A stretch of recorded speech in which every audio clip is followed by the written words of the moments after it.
Hello vegan gardeners and cooks, welcome to another exciting video. So today it's gonna be all about peppers. So here I already picked, you see, a full bowl of peppers, and most of them are green, unripe, from this bed over here. You can see it's a really good bed, it's all peppers, they have a support around, and only one was ripe like this, so kind of red one, but most of them are green. Here we have some chili pepper as well.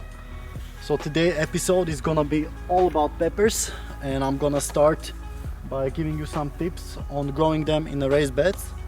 So growing them in a raised bed is really good because you can put your own soil here.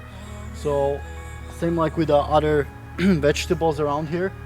If you put your own soil, you know what you're putting there. And again, they don't like too compact soil, but the looser soil, just like other vegetables. And also you can put how much compost you want there, but the main important thing is that they're not gonna have a competition from other weeds so much, because in a raised bed it's like a controlled environment and it's much easier to pull out the weeds.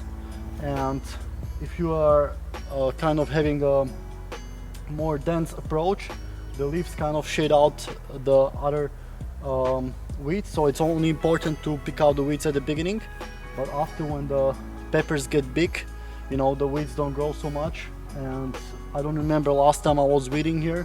It's just so simple, and we're picking quite a lot of peppers from here. Last year they grew more in a glass house, but this year, because of the broccoli and the Brussels sprouts, they got kind of shaded out, so we're gonna go later in the glass house to pick some more. It's also important to stake them with some kind of rope around, because if they're not staked, they're gonna grow high and then they're gonna lean on the side and they'll just break, because I'll just show you over here, their stem is really it's like really easy to break.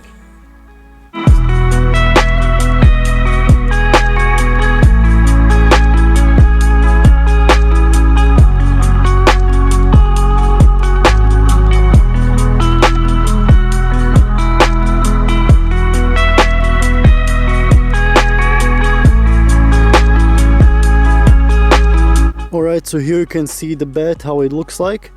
So you can see we stake them with these things, but even though we stake them like this, many branches still kind of bend and fall down here. So I don't think the system is so good. We should have put even more lines between like this, because they're kind of leaning over here. Overall, I think it was a good success for peppers. And you can see we already had one frost, light frost, about I think 2 weeks ago, and all the tops got frozen but the bottoms survived. So here frost went like this, you can see many dried leaves over here.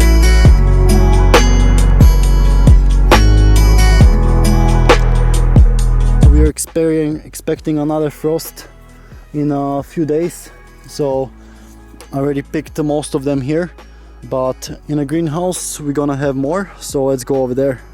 Alright, here we're entering the glass house, and you might recognize this from two of our previous videos when we made a video about broccoli and Brussels sprouts. So you can see the pepper row goes from here and goes like this, and you can see we also supported them with these sticks over here.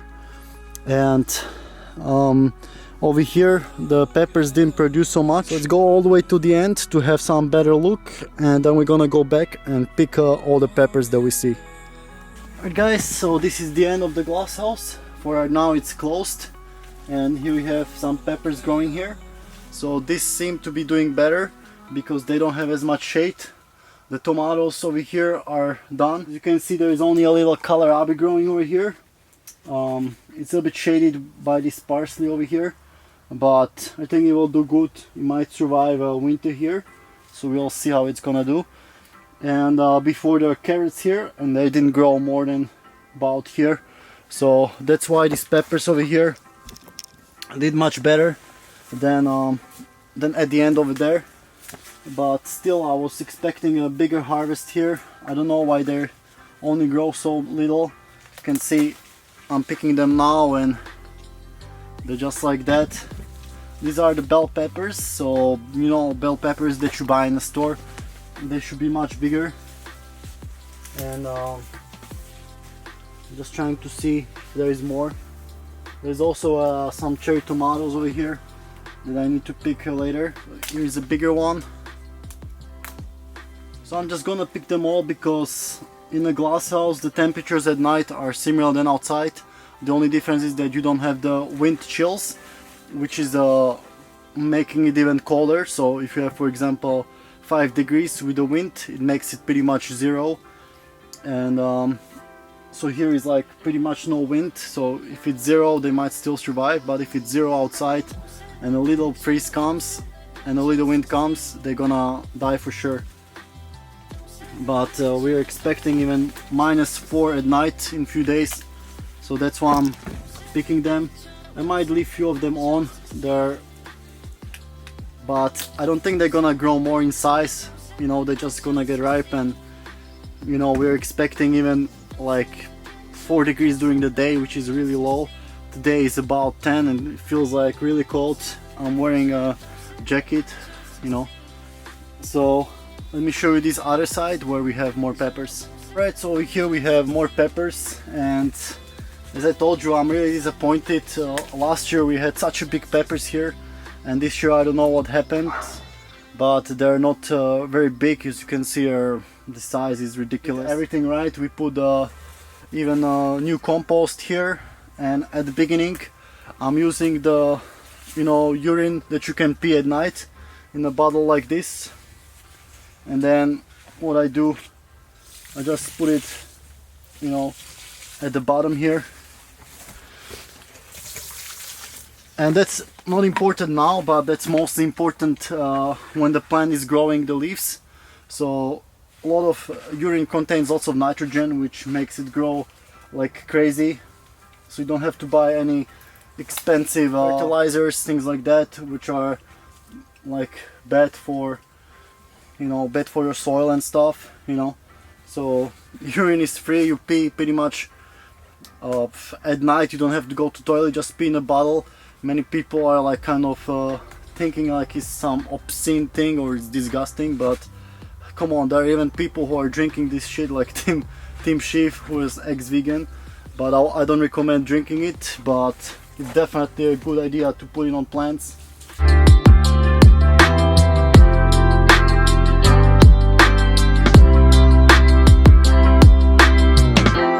And it's so much free fertilizer, you know. So, you know, if you don't want to do it during the day or something, don't know if you live with somebody who might find it weird, but at night definitely I have a bottle like this next to my bed. I pee in there, and then in the morning put it in the garden. So that's my number one tip for pretty much any vegetable except of the root vegetables. So I would not put it on carrots, beetroots, potatoes, because maybe on potatoes, yes, at the beginning, but after I would not. But carrots and beetroots definitely don't put pea on them, because they need to grow longer root. They don't need to focus on the leaf growth. But any other vegetable, it's especially important at the beginning stages. But after they start producing flowers, I would stop using the urine for, like, you can also watering them like that, but I would stop using it, because if you put too much nitrogen, they will just focus more and more on growing the leaves, but you need to focus on growing the more flowers and fruit. So at that point, when you're gonna see first flowers, just stop using the urine or your pee. I was talking about staking before, which is super important. You know, don't underestimate. They're all gonna be a long time smaller than tomatoes, but then they're just gonna keep growing, and at some point they'll just break, especially when they're gonna have the heavy peppers, and you know, you don't want to waste your peppers like that. So definitely stake them or tie them on some rope.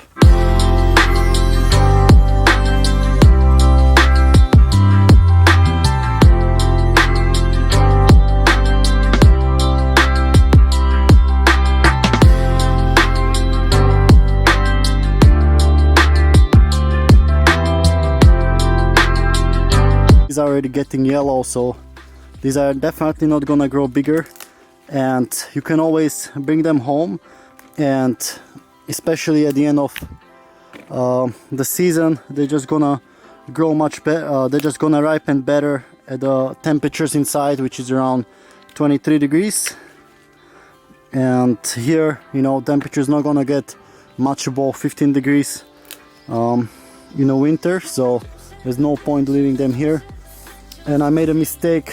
I left some of the suckers here of, you can see, some cherry tomatoes, which is for another video as well, but it was a mistake. See, they're just falling over here on the peppers. So I actually haven't planted these tomatoes. They're just grown from volunteers, which is pretty much a seed like that dropped from some rotten tomato in the soil and just keeps regrowing next year. This is how all the plants should have looked like. To see how tall is this one and how many peppers are on there. I'm still picking just from the one, you can see how much, but unfortunately this is what we got. Peppers like this, where, you know, there is not much production going on.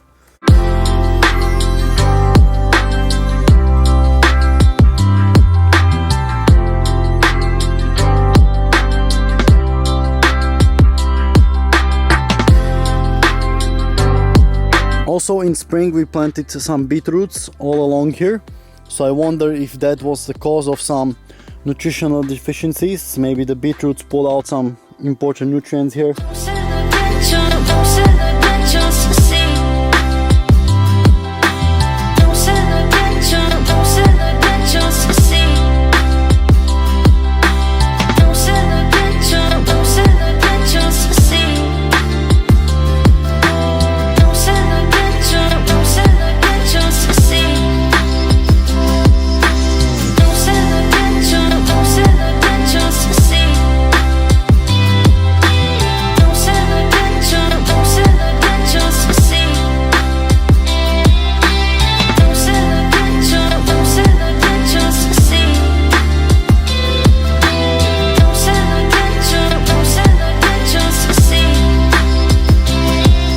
You can see there's the Brussels sprouts in this row with the broccoli, and they're going like up till here, so they definitely shaded these guys, and you can see the production is just so low here.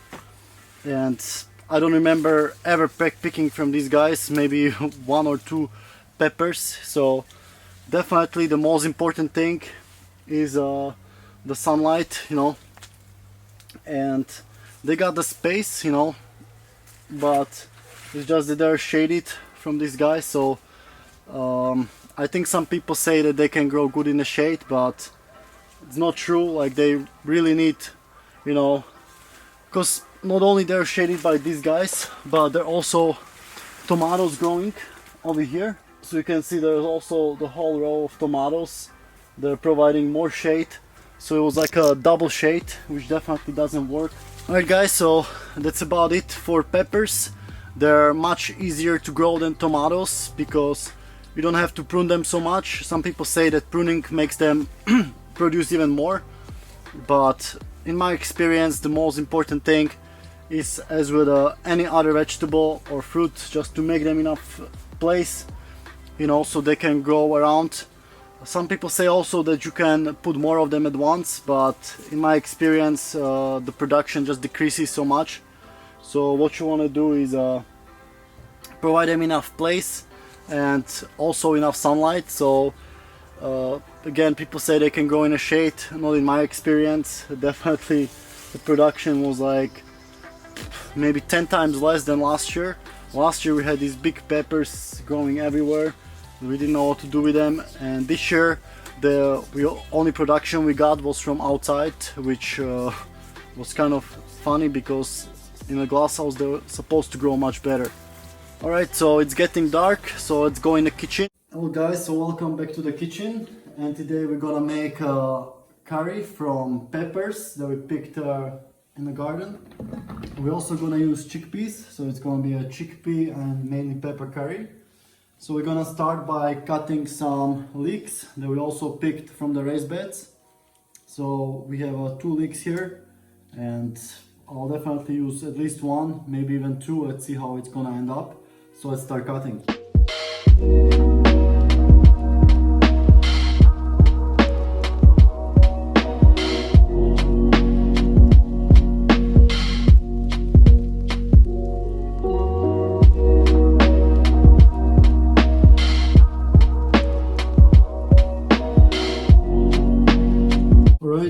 And this you can use for salad, or you can also put it together with these leaves. We cut the tops off, so we're gonna see if this is enough.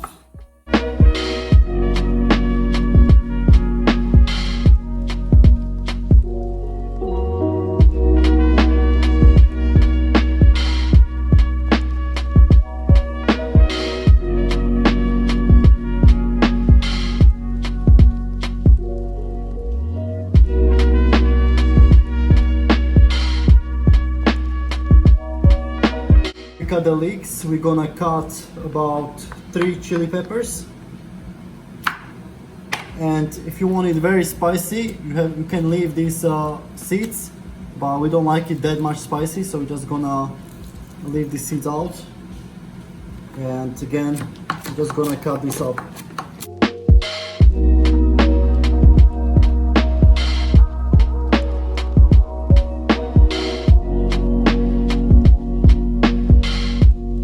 So now we added our leeks and chili peppers here. You can also add onions instead of that. To peel a few cloves of garlic, here we have many, but you need just about 3 big ones like this.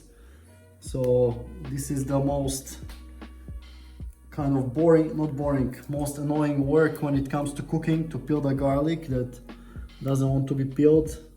I really hate it, but garlic gives a nice flavor to anything, especially if you're cooking curries or soups. So let's peel it and then chop it.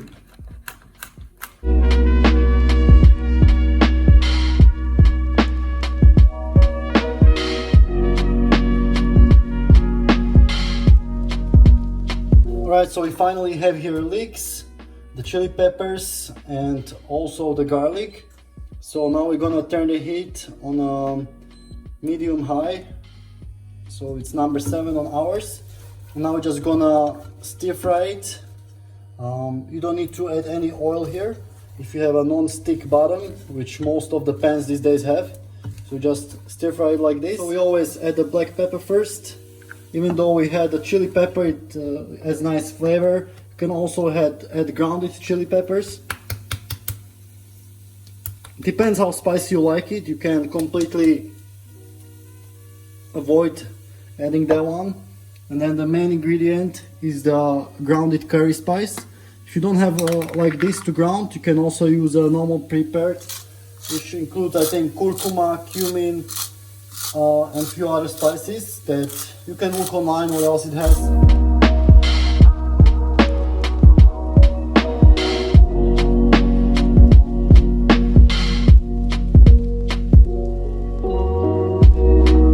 We're gonna add some parsley. You know, you can always add according to how much you like.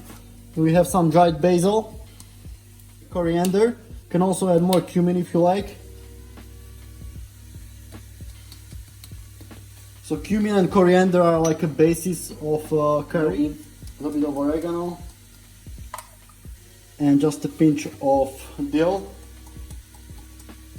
Alright. And once it starts sticking to the bottom, just keep mixing it around. You want it to be like translucent, the same like onion.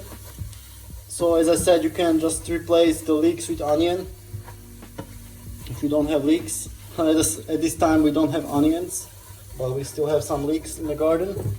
And when you see it sticking to the bottom too much, we're gonna add a little bit of soy sauce. You can use also tamari, whatever you have. In there. And now we're just stirring it more.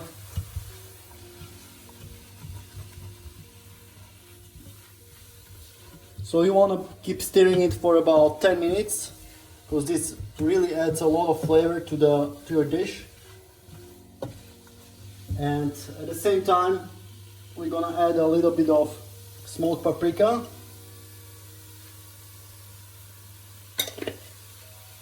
That also adds a lot of nice flavor. If you don't have smoked paprika, you can just use normal paprika.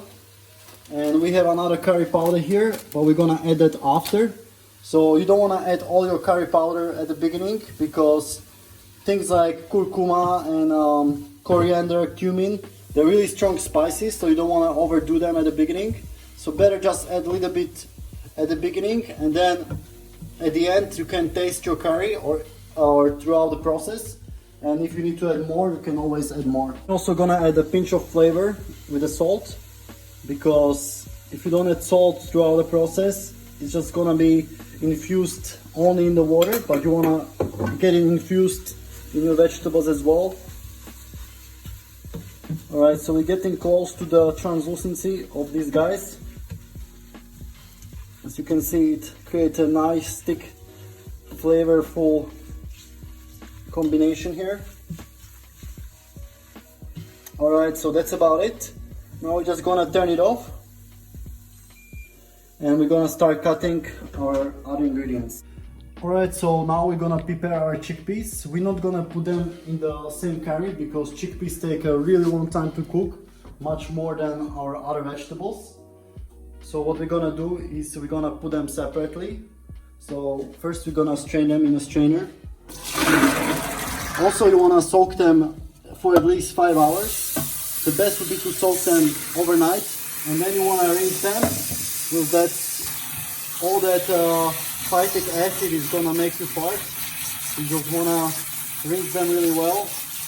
Alright, and now we're just gonna put them to boil in another cooker for around half an hour.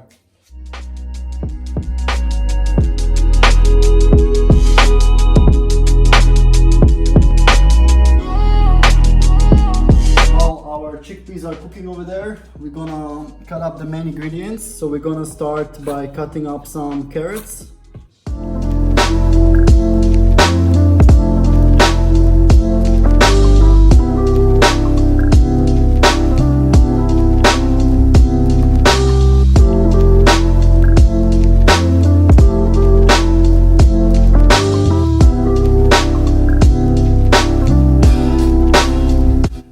So now we have our peppers here, and we're just gonna cut them up. If you have the green ones, doesn't matter. So we're gonna use about peppers.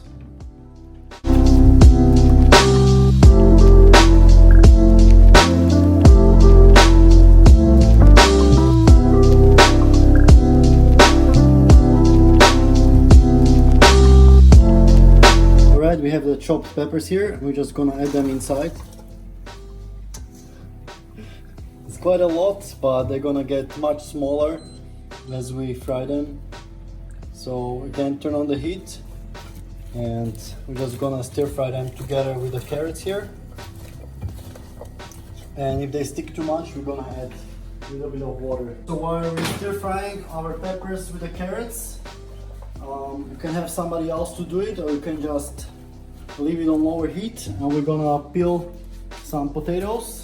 So we have about 5 potatoes here, so we're just gonna peel them and chop them up.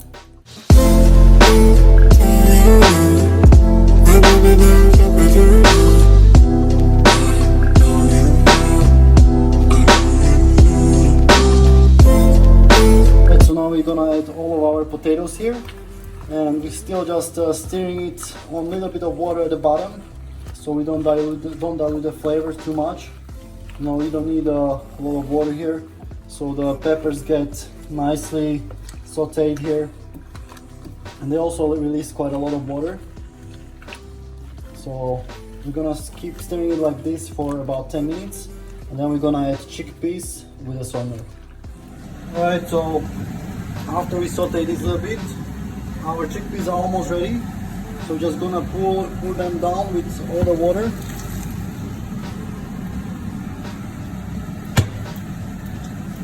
Now we're gonna keep stirring them. At the same time, we're gonna add the milk.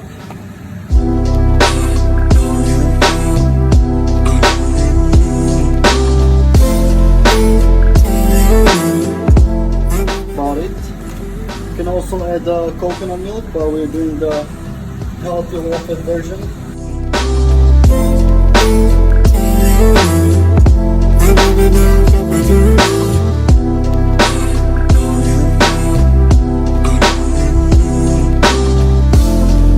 This time you can also add more salt for flavor.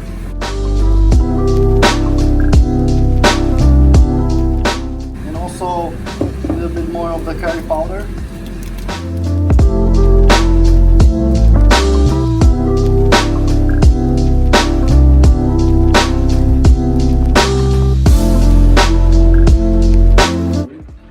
So we also had some cauliflower left in the fridge. I wish I could grow this in the garden, but it's extremely hard. Maybe next year I'll try to do it in a glass house, like we did with broccoli and Brussels sprouts. So now I'm just gonna put it here in the, you can see in the curry, you can see the peppers, they're really small, and now it's like, looks like a curry. But we're gonna add a little bit more milk later on. But for now we're gonna just put this cauliflower in here. If you don't have cauliflower, you can also use broccoli or some other brassicas, but cauliflower goes really good in a curry. Alright, so now is a good time to add the rest of the milk.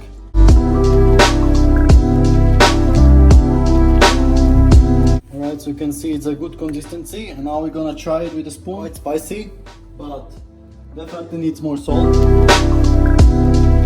And also needs a bit more curry powder. Make a smaller portion. Obviously don't add so much spices because it's gonna make it bitter. But for now we have a nice curry here. So we're gonna mix it up again. And now we're gonna leave it to simmer for another 10 minutes while the cauliflower cooks up. And then the curry should be ready. Alright, so here's the curry again. So the salt and everything is on point. And now we're just gonna blend it a little bit as to make it a little bit thicker, not so watery. So I do this with the soups as well. I just blend the bottom a little bit.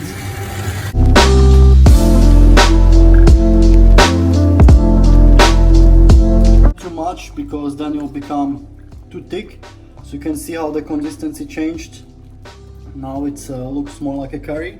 There is still a lot of vegetables to be found, so I think now it's perfect.